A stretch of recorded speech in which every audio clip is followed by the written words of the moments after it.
Hello, in this video I'm gonna show you how to add scheduled cleanup to your XIAOMI Robot Vacuum 5. To do it, click on three dots in top right corner. Now, select Do Not Disturb period, and now you can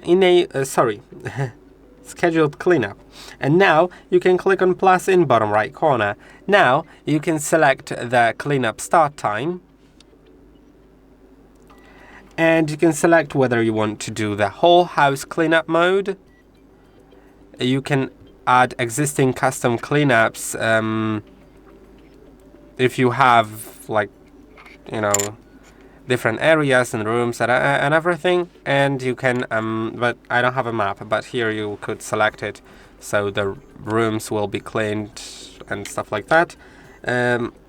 Cleanup modes like the vacuuming, vacuum and mopping, vacuuming before mopping or just mopping, suction power, water output for mopping, and also maybe the path, and the repetition, whether the schedule happens once or daily or Monday to Friday, Saturday and Sunday, or custom, and you can set custom days, and then you can save it here.